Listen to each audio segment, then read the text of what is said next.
derivatives of an exponential function, derivatives of a log function. Objectives. By the end of this lesson, you should be able to find the derivative of a general exponential or general log function. Actually, natural log function. Anyway, we know the basic derivative of e dx, right? Derivative of e dx is dx, everybody's favorite derivative. Now it's a little more, and then here it is how on your formula sheet. Now it's a little more complicated. We're gonna do it with the chain rule. What if there's something in the power, right? So the general rule is that there's e to some power. The derivative is just take the derivative of the outside, leave the inside alone, times by the derivative of the inside, right? So the little shortcut is just copy it and times by the derivative of the power. That's it. That's the easy way to do a chain rule with e to the x, because the derivative outside is the same thing. So just copy your derivative and then times by the derivative of the power. So let's see here, e to the 4x, right? So derivative of the outside, leave the inside alone, times by the derivative of the inside, 4. So this becomes 4 e to the 4x. That's it, right? Derivatives of e should still be simple. If there's something in there, it's just this little chain rule. This is one a lot of people get wrong. E to the negative x. So remember the rule. Copy it, then times by derivative of the inside. Derivative of this, the inside is -1. So that becomes negative e to the negative x, right? It's a subtle thing, but a lot of people mess it up. They just put e to the negative x or something. So that's derivatives of e's. It's all stuff we know how to do already. Let's talk about a new thing. How you take the derivative of a natural log. Right? So again, it's gonna be your formula sheet right here. The derivative of natural log is a little weird. It's just 1 over x. So you take the derivative of natural log x, just 1 over x. Now, how does that work with the chain rule? Well, let's say we take the derivative of natural log of u. Right? So the chain rule is take the derivative of the outside. So it's kind of a weird thing. Taking the derivative of the outside is 1 over this and leave the inside alone. So it's kind of all done in one step. It's 1 over the inside. And then don't forget the last part of the chain rule, times by the derivative of the inside. Right? So that's a little weird. Right? So let me do that again. Natural log of, let's say, f of x. Right? Natural log in general is just 1 over the inside. So 1 over the inside. Right? That's, you left the inside alone. Then times by the derivative of the inside. So f prime of x. So that's natural log. So it's a little weird, but that's the general idea. It's kind of a chain rule slash, it's a chain rule, but that first step is kind of put together. So you flip it, leave the inside alone, and then times by the derivative of the inside. So again, a little weird. This is what's in your formula sheet. They don't give the chain rule versions of it. They expect you guys to know those yourselves, but that's what's in the formula sheet. So let's do a few examples. So right, they want me to take the derivative of this. Now again, derivative of natural log is 1 over the inside times by the derivative of the inside. In this case, that'll be 2x. So you get 2x over x squared plus 3. The next one. So this one can actually be done a few ways. The first way is just take it the way it is, right? You take, okay, derivative of natural log is 1 over the inside times derivative of the inside. Now that, either rewrite k to -2, take the power down, subtract 1 off, so it'll be like -2 k to -3, and then you can work on simplifying that. That's one way. Another way is you can just rewrite it. Do that first. It's a little smarter, right? And then you can take the derivative of that the way you know how to do it. It's like, so natural log is 1 over the inside, times derivative of the inside, bring the 2 down, subtract 1 off, and then you could simplify that. That way works too. The most advanced way is don't forget your natural log rules, right? It's a natural log. We're going to talk about this a little more in this video also. So all the same rules in natural logs apply. If you have natural log AB, that's natural log of A plus natural log of B, right? Natural log of A over B is natural log of A minus natural log of B. And natural log of A to the K is you can bring the K to the front. K natural log of A. So I can do that here. Bring that K to the front. I get bring that power to the front, sorry. -2 natural log K. Now look at, that's an easy derivative. Remember, that's a constant, doesn't do anything. It's just -2 times my answer, which is 1 over K. The derivative of K is 1, so that's just that. So I get -2 over K. Right? So you can do it that way. And honestly, I just noticed one other way. If I had this, I could use the natural log rule where I subtract. You're dividing and subtracting. Natural log of 1 minus natural log of K squared. Natural log of 1 is 0. Derivative of that is, well, you bring 2 to the front actually. Good old, and then take derivative, 1 over K. Log rules for the win. Right? So it's a lot of ways to do. It's a lot of ways to do the same type of problem. The easiest way is if you know your log rules, right? Divide means subtract. And again, we're gonna do a little bit more of this later. And if you have a power, you can move it to the front. So look at this next one. This is an e problem. F of x of e to the 2x over 2x. And then find the derivative. Now there's no shortcut to this one. All it is, it's a quotient rule, right? So uv, remember the quotient rule is the derivative of the top times the bottom minus flip it, derivative of the bottom times the top, all over the bottom squared. Right, so if I was going to do this, derivative of the top, so remember, the way you take the derivative of e to the 2x is copy it times by derivative of the power, right? That's a chain rule, so it's a little chain rule right there. So, right, my u is e to the 2x, my u prime is copy it times derivative of the power. I take derivative of the outside, leave the inside alone, times by derivative of the inside. So that's my u, times it by v, so 2x, minus the other way around, derivative of the bottom is 2, and then leave the top alone. All over the bottom squared. Now keep in mind, bottom squared is parentheses 2x. Don't just give me 2x squared, it's parentheses 2x. Now if you want to simplify that a little bit, you could. You get 4x e to the 2x minus 2e to the 2x all over 4x squared. Again, it's only if they ask, you have to do that. Otherwise, that's fine. And if they ask, they're probably going to want you to factor out the e to the 2x on both. So honestly, if this was to make it look like this, it'll probably be like this. E to the 2x you gotta factor out, 4x minus 2 all over 4x squared. That's what you probably have to make it look like. But anyway, that's the problem, right? So not that bad if you're pretty good at your quotient rule, you're pretty good at your chain rule right there. Next one. So find derivative of f of x equals natural log of this. Now look at this mess. But it's natural log, so we know what natural log is. It's 1 over the inside left alone. That's my little chain rule here. Times by derivative of the inside. Now derivative of 1, x is 1, derivative of 4 is 0. E, remember, that's its own little chain rule. You copy it, and it times by derivative of the power. So that's going to be e to the negative 3x times negative 3. So I get this monstrosity.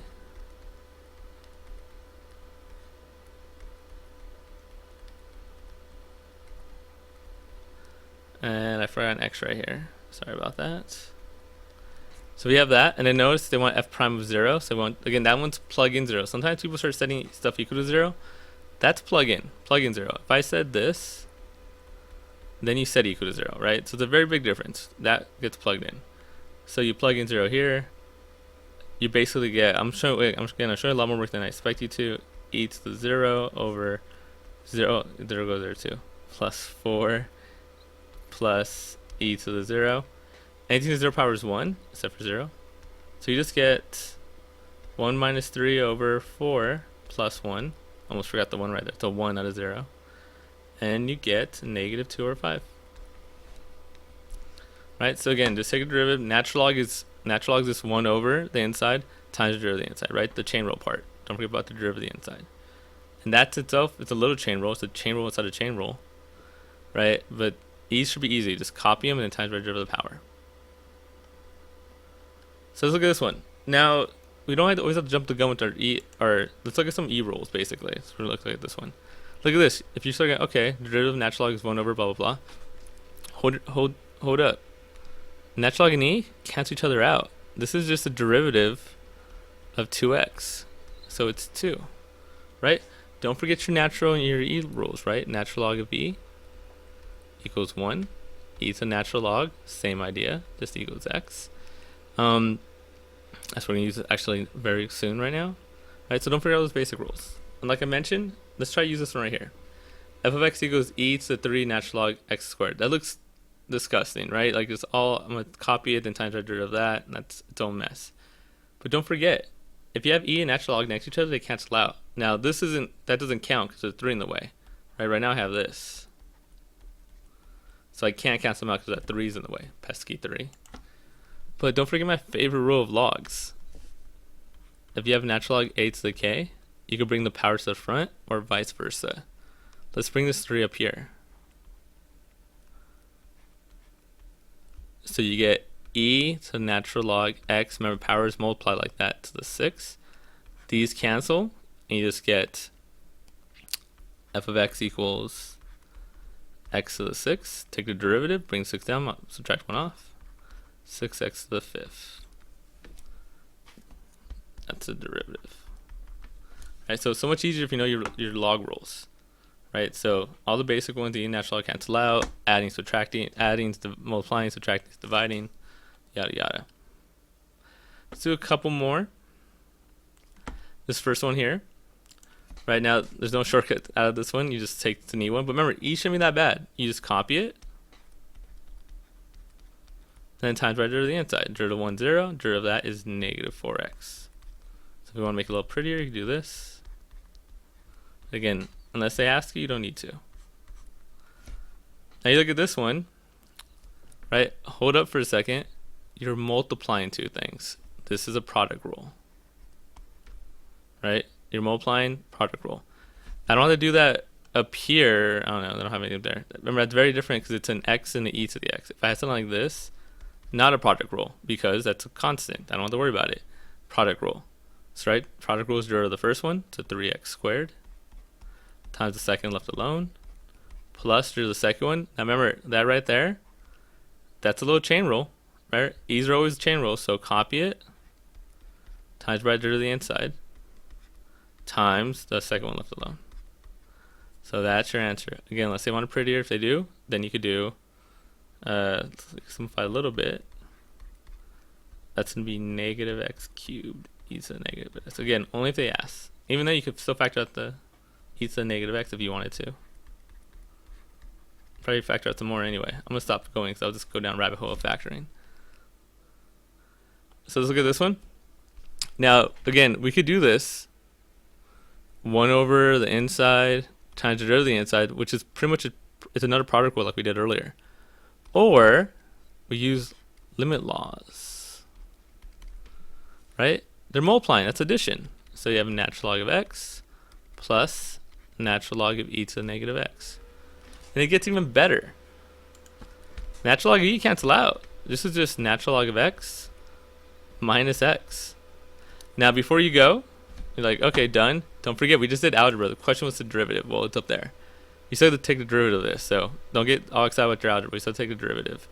So natural log of x is just 1 over x. Right? That's what it is. And natural log minus x is just minus 1. Right? So much easier if you know how to if you know your limit laws. And with that in mind, let's go to one of our final ones. Right here, right? That looks like a mess. Right? 1 over the inside, that's all that messy times the derivative inside. It's a product, it's a quotient rule inside of that. It's gonna be a mess. Or limit laws. Natural log laws.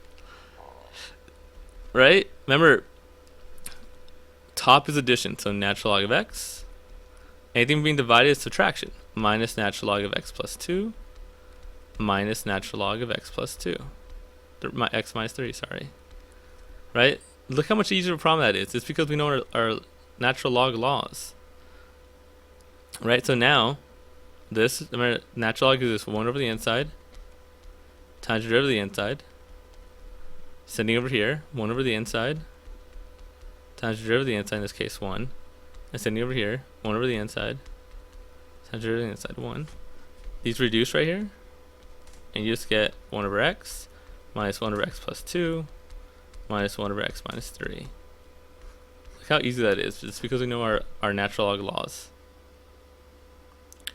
Okay, last couple. Just notice I've been saying limit law, that meant log laws, but you know, whatever. Okay, so let's look at this one.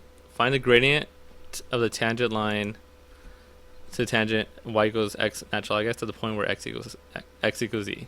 So first of all, remember gradient means slope. It's a fancy way for saying slope. And it says slope of the tangent line. Remember, that's just code for derivative. That's all that is. We need to find y prime. So now we're going to take the derivative of this. Look at that. It's a product rule, right? You're multiplying x times natural log of x, so it's a product rule. So don't forget that. Don't just give me 1 times 1 over x or whatever. It's a product rule.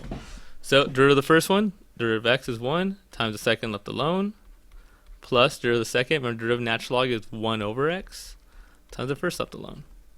For your own benefit, since we're plugging e, you want to simplify this. Natural log of x plus 1. Now all you got to do is plug in e.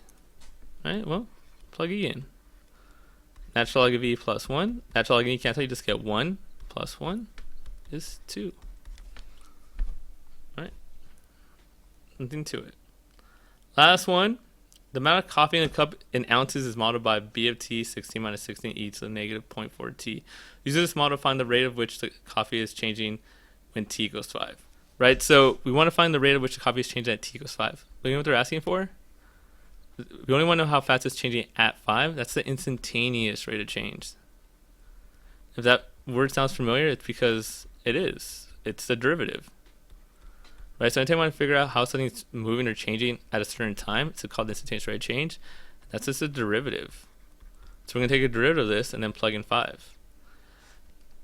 Now, so 16 minus 16 e to the negative 0.4 t. Let's take a derivative.